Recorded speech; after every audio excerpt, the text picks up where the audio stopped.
Täze duruşu bilen İslamyň aslyna ýeki Allah owazaty hakly anancına ters gelýär diýip geçen bölümde Arça adynyň gelip çaşyny we onuň ganyny taryhyny gurrun beripdik. Bu bölümde Ayaz Baba, Ded Moroz, Santa Claus atlar bilen tanalýan haýal şahsiýetiň gelip çykan köklerini derinäp, nämesi İslama ters gelýänini öwreneriz inşallah. Ayaz Babanyň gelip çykyşy.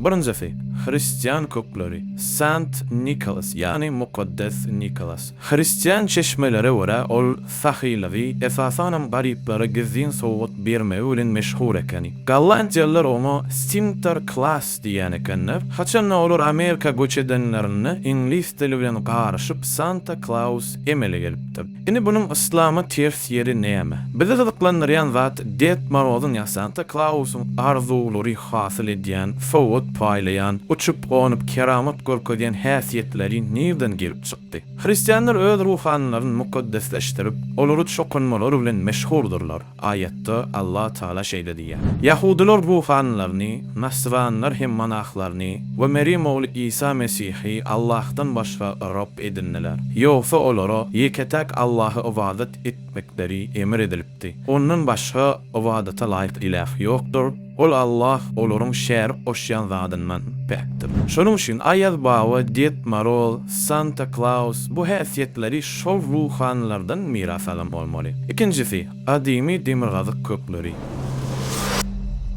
Qadim Skandinav ýazylaryny Nik adynyňky barlyk demirgazykda erwet ruhlaryň ady hökmüni tanadypdyr. Germaniýada we demirgazyk ýurtlarda Nikolas ýaman güç hökmüni görülýän ekeni. Edil biziň käbirlerimiz çağalary hana baboy elýär diýip orkulşymyz ýaly ol döwürdäki ene atalar öz çağalaryny ışda daşary çyksaň Nikolas gelip seni haltasyna alyp gider diýip orkulýan ekenler. Bellek geçmeli zat çağalary beýdip orkulmak bolanokdur. Inni Germanlar Nikolas'a Pelz Nikol, yani yumly şeytan, dazyl tüýli, demirgazakda ýaşaýan yaman ruh hökmüni suratlanýar ekenler. Demek häzirki döwürdäki sypaý çağalary hoş kılıply Ayaz Babaň asly gatan beýle diýip tanalýan eken. Üçüncüsi, badymy köp hudaýlyk kökleri.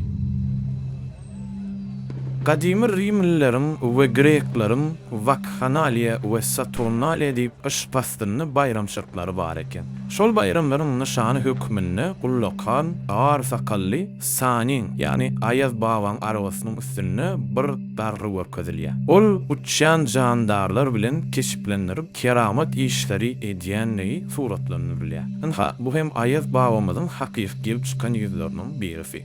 Sonra bu bayram orflara geçişe, wagtyň geçmegi bilen Rajdestwodan häze ýyly öwrülýär. Santaň ýerine de Ded Moroz gelýär, gara Ýewropaň Rajdestwosyny orflaşdyrýarlar. Bize hem täze ýyl Ayaz Baba, arça bedemek ýal belalyk, şolardan merez kesel ýany ýokuşýar. Şeýlelik bilen Ayaz Babaň gelip çykan haýsy kökün alsagam, arwap geçen şahsiýetleriň islenni hem musulman anancına tersdir. Aslında adam nädip musulman bolýar? La ilahe illallah Muhammed Rasulullah. Doğru değil mi? Yani la ilahe illallah'ın manisi näme? Onun manisi Allah'tan başga ibadatı hakly hiç zat ya hiç kim yok.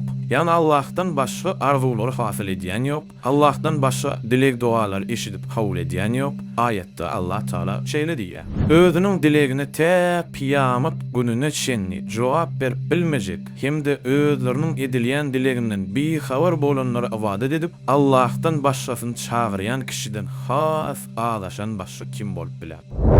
Bolýa, inni İsa'nın aleyhisselam doğrun günü nerden gelip çykdy? Adymy döwürde demirgazyk halklary meýdanyna ýygnanyp, özleriniň däp desturlaryny geçirýän ekenler. Bu däpleriň içinde ızykly, ferdol açylmadyk Mitra ýa Mitras adly bir şahsiýet bar. Taryhda aýdylyşyna görä Mitra dekabr aýynyň 25-ni Hepdäniň 7-nji güni doğulan hasaplanýar. Ama bun Hudaýynyň ogly diýän ekenler.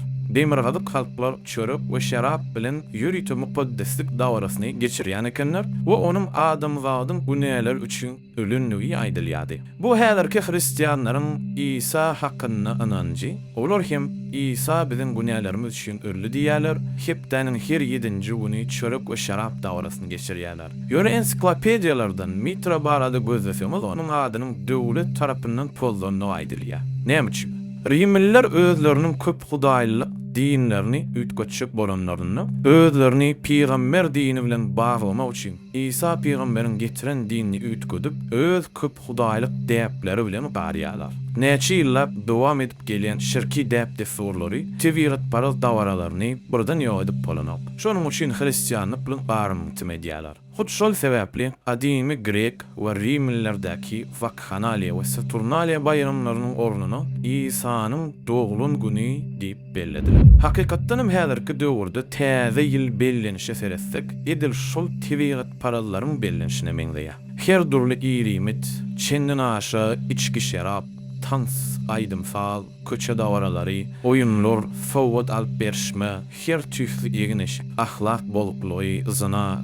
jinsi awatlyk, pussy-pujuruklary bokjak bolup, özlerini tanatmajak bolup, ýüzlerine maska giýmekleri. Biz haça aýtsak, ol bayramlar şagalyň, içki, keyp-sapa, şagal meslegiň myşanydy. Biz görsek, bularyň hemmesi häzirki döwürde hem edilýär. Käbirleri Christmas dip edýär, käbiri täze ýyl, İsa peýgamber onuň doğulunyny ýahtlaryna da şonap. Bizde halkyň içine aýdylşýaly, binamysa günne bayram, günne toy diýilşýaly, maksatlary dine keyp-sapa. Onha Rimliler ilki başda hristiýanlygy kabul edenlerini öz başga toy şagalanlaryny dowam etdirmek üçin öz köp hudaýlyk däplerini hristiýanyň içine goşup goýberýärler. Şeýdibem 25-nji dekabrda İsa'nyň doğulun güni emele gelýär. Emma aslynda İsa peýgamber aleyhissalam dürli din alymlarynyň aýdyşýaly şu döwürde doğulmanlar. Taryhy wakalar onuň asy wagtda doğulunyny görkezýär.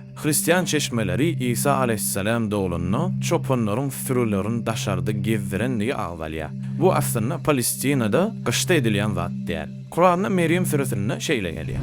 Doğulmak üçin burgulary Meryemi hurma ağacynyň düýbüne alyp bardy. Şol pursat ol, käşke bu wakadan öň ölsedim we onu durup giden bolsadım diýdi.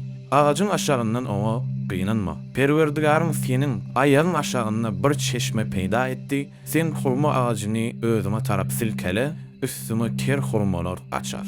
Üstüme ter hurmalar gaçar diýär.